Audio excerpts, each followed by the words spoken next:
گفت رفته بودم زیارت آقا سعید الشهدا علیه السلام، خدا قسمت همه‌تون کنه. شخصیتی به نام مرحوم حاج شیخ علی رشتی از شاگردای مرحوم انصاری. گفت کربلا ما رفتم و برگشتم، از طریق اون لنج ها یا اون کشتی های کوچکی که می اومدیم از فرات به سمت تویرج، گفتم با اینا بیام برم این مقدار راه برم نجف. سوار شدم راه افتادیم، اون دیدم یه عده نشستن حرف بیهوده میگن، شوخی میکنن، خنده میکنن. یه نفر بین اینا خیلی سنگین و موقر نشسته که من برام سوال بود که اینا با اینا چه میکنه، اینا به هم نمیخورن. به جایی رسید عمق آب کم بود، ناخدا گفت یه قدری پیاده شید از همین بغل پیاده برید اون جلوتر، باز عمق آب بیشتر میشه سواش. همینجوری که میرفتیم من با این بنده خدا اتفاقا کنار هم سلام علیکی و گفتم ببخشید من سوالی برام شد، با این جماعت چه نسبتی داری؟ نمیخوری به اینا؟ پیداست ناراحتی، زجر میکشی از این رفتار، از این کردار؟ خب بله، ما هممون اهالی حله، اینا اکثرا اهل سنت هم. پدر منم هم، اما مادرم شیعه، منم شیعه. قضیه چیه میشه بگی؟ گفت خب من روغن فروشی دارم حله، اسمم یاقوت، معروفم، روغن حیوانی میفروشم. یه روز رفتیم بیرون از حله، این چادر نشینا، وادی نشینا، روغن تهیه کنیم. کارامو انجام دادم، روغنمو خریدم، بار کردم، برگشتم بیام سمت حله. یه دم همراه یه قافله شدیم و راه افتادیم. یه 2 منزل رفتیم تو بیابون، یه جای اتراق کردیم استراحت کنیم. سرمو گذاشتم خوابم برد، بیدار شدم دیدم هیچکی نیست، برا من منتظر نموندن، راه افتادن رفتن. نگاه کردم دیدم پیدا نیست، رفتن. چه کنم خدایا؟ کم کم داره شب میشه، بیابونه، تاریکه، بی آب و علفه، حیوانات درنده هست. ترس برم داشت، اما هم راه افتادم. یه قدری دیگه هم اومدم، هوا یه قدری دیگه داشت تاریک میشد، موندن. حسابی ترسیدم دیگه. خدایا چه کنم؟ کسی نیست اینجا به داد من برسه تو این بیابون. از تشنگی نمیرم، حیواناتی ممکنه به من حمله کنن. اگه کسی به دادم نرسه چه کنم؟ خوب عنایت کنید. خب اسامی اونایی که تو مذهب من بودن صدا زدن، اولی رو، دومی رو، سومی رو.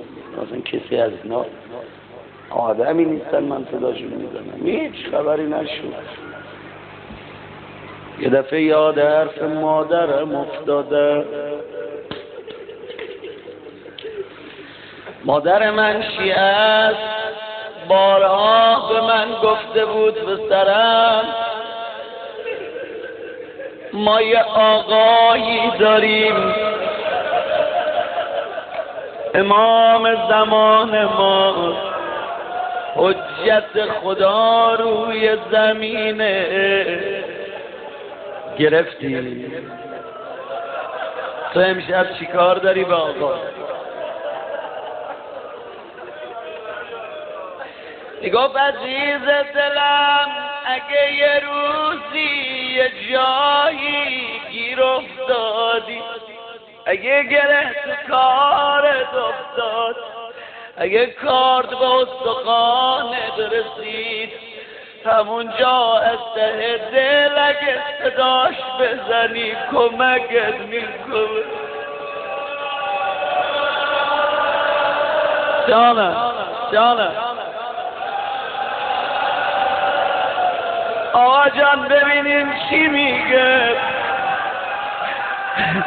هی به من اشاره میکنه کاغذ رو بخون. میدونم عزیزم آقا جان تو رو به مادرت امشب آبروداری کن این بچه خوب بشه.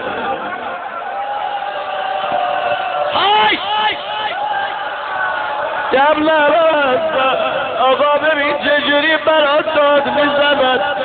هنوز روزه نخوندم اینجوری دارم داد میزنم. مهدی آقا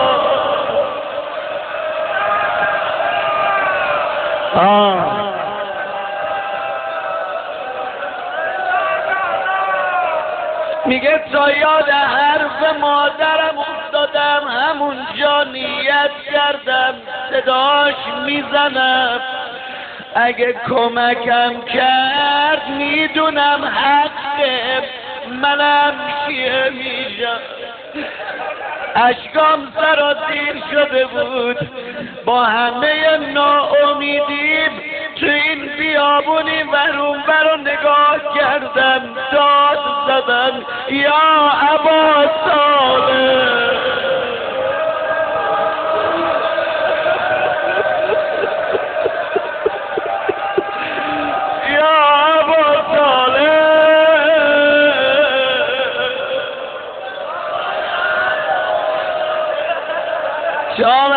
جانم ببینم یه نفر امشب پیدا میشه توی این مجلس درست صداش بزنه آقا رو بیاره امشب توی مجلس.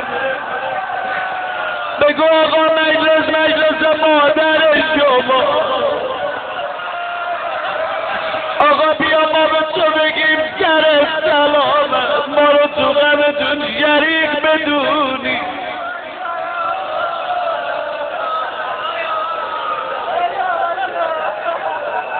تا یکی دو مرتبه آقا رو صدا زدم اسمشو بردم با اون حالی که داشتم یه دفعه دیدم یه آقا داره به من نزدیک میشه که قربونش برم.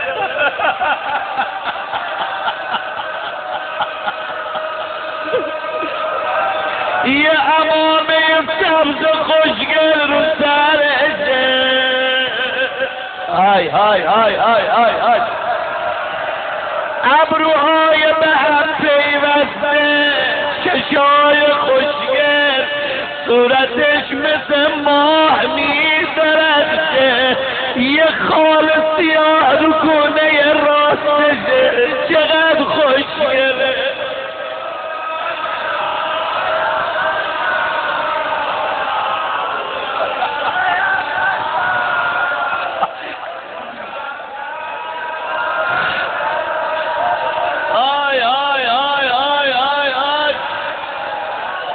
آقا به من نگاه کردن فرمودن آرام باش. الان از همین راه که من نشونت میدم برو. چیزی نمیگذره به یه ده میرسی یه آبادی اونجا قضیه حله نگران نباش. حالا هی من نگاش میکنم آخ چقدر دوست داشتنیه. هی نگاش میکنم انگار 10 سال عاشقشم. چقدر دوستش دارم چقدر جذابه چقدر دوست داشتنیه چقدر مهربونه. حرف میزنه دل آدمو میبره.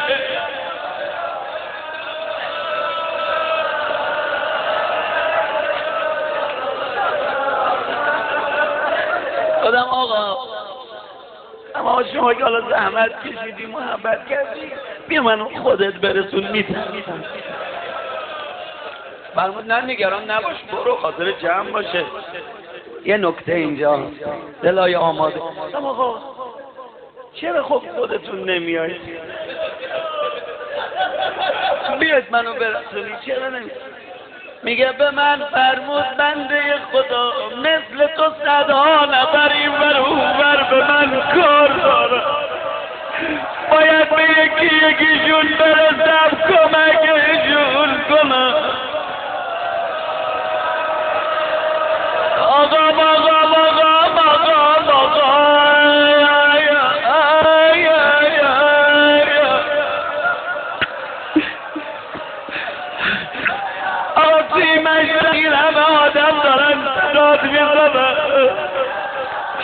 خودت گفتی هر کی صدا بزنه میرم، خودت گفتی هر کی کار داشته باشه میرم. آقا ببینی زن و مرد امشب چی کار دارن؟ آقا بیا ببینی بنده خدا چی میگه.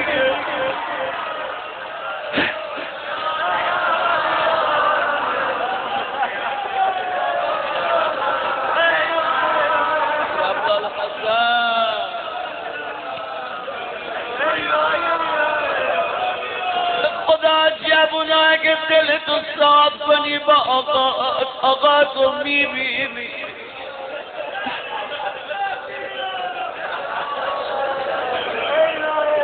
چیزی نگذاشتم آقا رفت این ور اون ور کجا رفت. از همون راهی که ایشون فرموده بود اومدم، چیزی نگذاشت، رسیدم بستم یه آبادی. فردای اون روز کاروانی که من باش راه افتاده بودم اونا رسیدن. تو اینجا چیکار میکنی؟ گفتم اومدم. چجوری اومدی؟ گفتم بمانم. به کی بگم که بفهمه؟ نمیدونید دل من چه خبره؟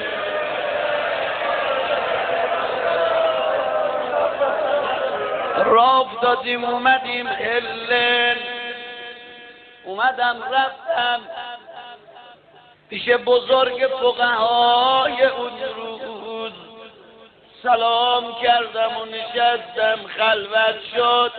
فرمایید چیکار دارید؟ وضعیتم و با بغض تو گلو و چشمای پر اشک یواش یواش تعریف کردم. ایشون هم حالش منقلب شد. اومدم مقدمات تشرف به تشیع رو بگید من باید چیکار کنم. تموم شد و آخر مطلب گفتم آقا ولی گفتم تو رو خدا کمکم کن. چی شده؟ گفتم آقا از روزی که دیدمش دارم میمیرم،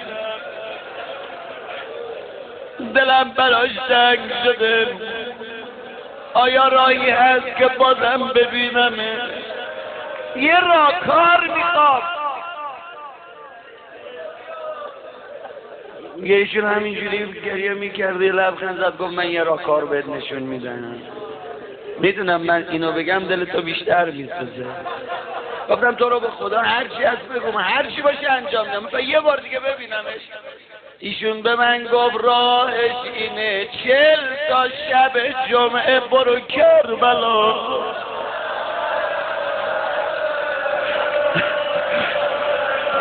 آقا جان ما چی کار کنیم؟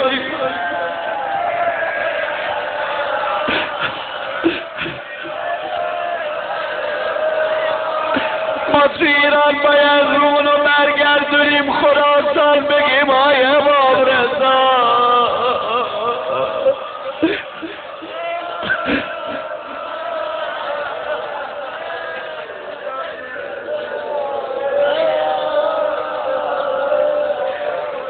شروع کردم رفتم از شب همون جمعه، اول، دومی، سومی، دهمی، بیستمی، سیومی، 35 هفته شد شب 40.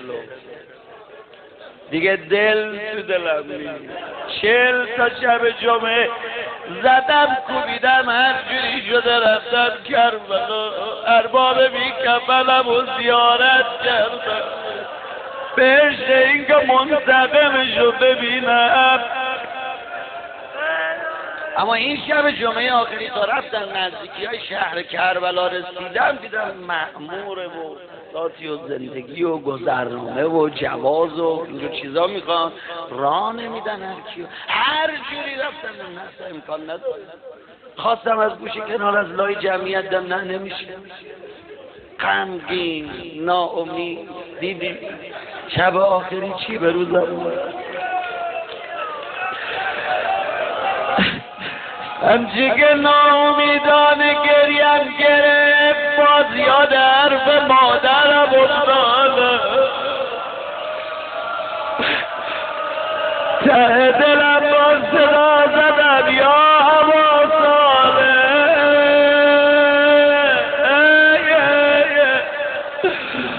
آقا 39 تا شب جمعه من اومدم، امشب و تو بیا، نمیذارن بیا.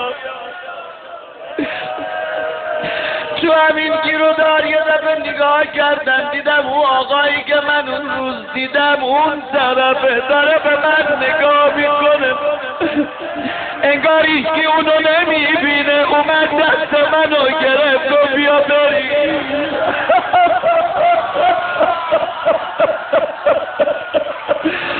آقا بیا، آقا بیا.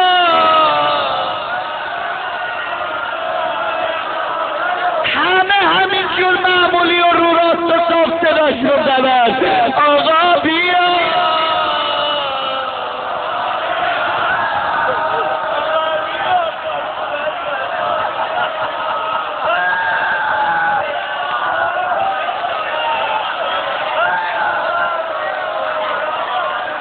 آقا میخوای یک جمله بگم دلت بسوزه؟ آقا جان کاری نکن بگم آقا تو رو به مادرت باشه.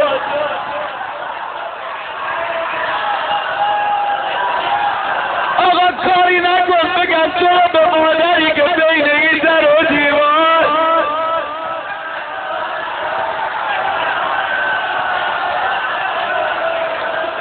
چه خبره؟ نکنه اومده اینجوری همه را آتیش زده. عزیز زهرا